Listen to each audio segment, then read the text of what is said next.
Hello friends, welcome back to my channel. মো সুজু ব্লগে তোমাদের প্রত্যেককে স্বাগত জানাই। বন্ধুরা, স্নানের আগে মাত্র 5 মিনিট সময় বার করে আমার দেখানো এই উপায়টি একবার ব্যবহার করে দেখো। একবার ব্যবহার করলে হাত, পা, ঘাড়, গলা, হাঁটুকুনি, বগলের কালো দাগ, নোংরা, ময়লা, ডার্ক স্প্যাচকে তুলে ত্বককে ইনস্ট্যান্ট ফর্সা, উজ্জ্বল, চকচকে করে তুলবে। আর আজকে এই দুর্দান্ত রেমেডিটি কিভাবে তৈরি করতে হবে আর কিভাবে ব্যবহার করতে হবে সবটাই বলে দেবো এই ভিডিওর মাধ্যমে। তাই ভিডিওটি স্কিপ না করে এন্ড অবধি দেখবে। আর ভিডিওটি ভালো লাগলে অবশ্যই চ্যানেলটিকে সাবস্ক্রাইব করে দেবে। তো আজকের এই উপায়টি করার জন্য তোমাদের সবার প্রথম একটা 2 টাকা দামের শ্যাম্পুর প্যাকেট নিয়ে নিতে হবে। বন্ধুরা, শ্যাম্পু কিন্তু আমাদের যেমন চুলকে খুব ভালো করে পরিষ্কার করতে সাহায্য করে, তেমন শ্যাম্পু যদি আমরা স্কিনে ব্যবহার করি সেক্ষেত্রেও কিন্তু আমাদের ত্বককে ডিপ ক্লিন করতে হেল্প করে। ত্বকের মধ্যে জমে থাকা পুরনো ময়লা, কালো দাগছোপ, ট্যানকে তুলে দিয়ে ত্বককে ফর্সা, উজ্জ্বল করতে সাহায্য করে। তারপর তোমাদের দিতে হবে কোকোনাট অয়েল। তোমরা যে কোনো ব্র্যান্ডের কোকোনাট অয়েল এখানে ইউজ করতে পারো। 1 চামচের মতন কোকোনাট অয়েল তোমাদের এখানে দিতে হবে।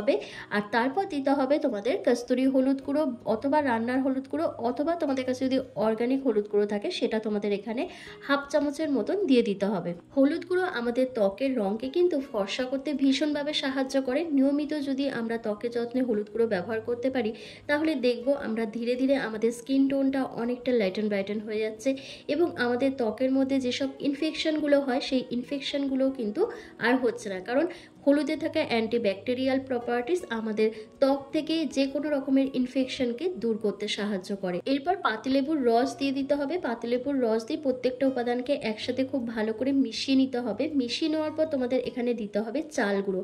তোমরা 1 থেকে 2 চামচের মতন চাল গুঁড়ো অ্যাড করবে। চাল গুঁড়ো যদি না থাকে সেক্ষেত্রে তোমরা বেসন অথবা তোমরা আটা ব্যবহার করতে পারো। এই চাল গুঁড়ো কিন্তু আমাদের ত্বককে খুব ভালো এক্সফোলিয়েট করবে। আমাদের ত্বকের মধ্যে যত রকমের ডেড সেলগুলো রয়েছে সেই ডেড সেলগুলোকে প্রপারভাবে রিমুভ করতে হেল্প করবে এবং তোমাদের স্কিনকে অনেক বেশি হোয়াইটনিং, ব্রাইটনিং, লাইটনিং করে দেবে। এরপর তোমাদেরকে 1/2 চামচের মতন বেকিং সোডা দিয়ে দিতে হবে। তারপর প্রত্যেকটা উপাদানকে একসাথে খুব ভালো করে মিশিয়ে একটা পেস্ট তৈরি করতে হবে। যে পেস্টটা তোমরা সপ্তাহে 1 দিন করে ব্যবহার করবে।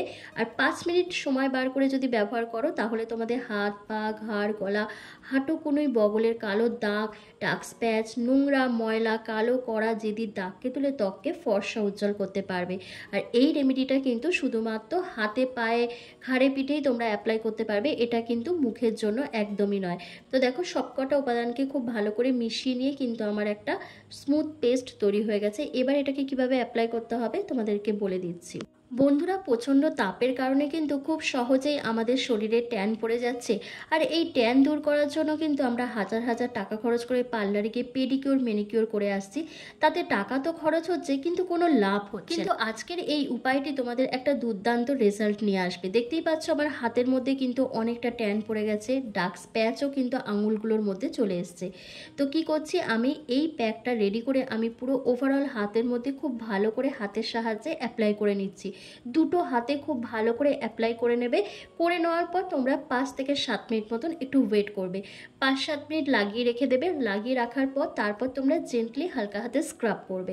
যখনই স্ক্রাব করবে তখনই কিন্তু তোমাদের হাত থেকে সমস্ত রকমের নোংরা, ময়লা, কালো দাগছোপ, কালো কড়া, জেদি দাগ, ডার্ক স্প্যাচ সমস্ত কিছু কিন্তু রিমুভ হয়ে তোমাদের হাতটা কিন্তু অনেক বেশি ফর্সা, উজ্জ্বল হয়ে যাবে। আমি এখানে হাতে অ্যাপ্লাই করছি, তোমরা চাইলে হাতে, পিঠে, ঘাড়ে, গলায়, তোমাদের প্রাইভেট পার্টস যেখানে যেখানে ডার্ক স্প্যাচ রয়েছে, কালো দাগছোপ পড়ে গেছে সেই জায়গাগুলোতে কিন্তু খুব ভালো করে অ্যাপ্লাই করে নিতে পারবে। বন্ধুরা, আমরা প্রত্যেকে কিন্তু কম বেশি মুখের যত্ন করে থাকি, কিন্তু হাত পায়ের যত্ন নেওয়ার কথা আমাদের মাথা থেকেই বেরিয়ে যায়। যার ফলে কিন্তু আমাদের মুখের রঙের সাথে হাত পায়ের রঙের কিন্তু কোনো মিল থাকে না। কিন্তু আমরা যদি মুখের যত্নের সাথে সাথে হাত পায়ের যত্ন নেওয়ার কথাটাও একটু মনে রেখে যদি সেটা প্রপারভাবে, নিয়মিতভাবে করতে থাকি তাহলে কিন্তু আমাদের মুখের সাথে সাথে হাত পাকেও ফর্সা, উজ্জ্বল করে তুলতে পারবো। তো দেখো, আমার দুটো হাতে খুব ভালো করে কিন্তু অ্যাপ্লাই করা হয়ে গেছে। এরপর 5 মিনিট পর যে লেবুটা আমি এখানে ইউজ করেছিলাম, লেবুর রসটা ইউজ করেছিলাম, লেবুর টুকরোটা তো আমার কাছে ছিল, সেই লেবুর টুকরো দিয়েই কিন্তু হাতটাকে খুব ভালো করে স্ক্রাব করতে হবে। লেবুর টুকরো দিয়ে স্ক্রাব করার কথা কেন বলছি, কারণ লেবুতে যেহেতু ভিটামিন সি রয়েছে সেই জন্য লেবুর টুকরো দিয়ে যখন তোমরা যে জায়গাগুলোতে কালো দাগ রয়েছে সেই জায়গাগুলোতে যখন স্ক্রাব করবে তখন কিন্তু তোমাদের ত্বক থেকে যে ডার্ক স্প্যাচগুলো রয়েছে আর ডেড সেলগুলো রয়েছে সেটা কিন্তু রিমুভ হয়ে যাবে। আর কালচে ভাব বা কালো দাগ ছোপটাও উঠে যাবে, কারণ লেবুর রস কিন্তু ইনস্ট্যান্ট ত্বককে ফর্সা, উজ্জ্বল করে। করে। তো দেখো খুব ভালো করে এইভাবে আস্তে আস্তে করে মাসাজ করে করে তোমাদের স্ক্রাব করতে হবে। আর এইভাবে স্ক্রাব করবে যখন, দেখবে তোমাদের ত্বক থেকে সমস্ত ডেড সেলটা রিমুভ হচ্ছে।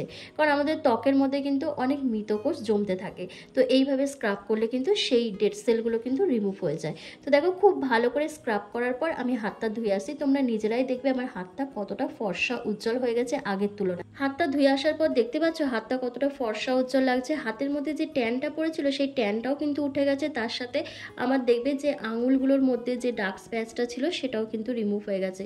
তো তোমরাও তোমাদের হাত পাকে যদি এরকমই ফর্সা উজ্জ্বল করতে চাও তাহলে এই রেমেডিটা সপ্তাহে একদিন অবশ্যই ব্যবহার করো। আর 5 মিনিট সময় বার করে করলেই কিন্তু তোমাদের হাত পাকে এরকমই ফর্সা উজ্জ্বল করে নিতে পারবে। তো ভিডিওটা কেমন লাগলো আমাকে কমেন্ট করে জানিও, ভালো লাগলে লাইক করে দিও। চ্যানেলে নতুন ভিজিট করলে অবশ্যই চ্যানেলটিকে সাবস্ক্রাইব করে পাশে থাকা বেল আইকনটিকে প্রেস করে দিও এরকমই হোম রেমেডি ভিডিও রেগুলার পাওয়ার জন্য।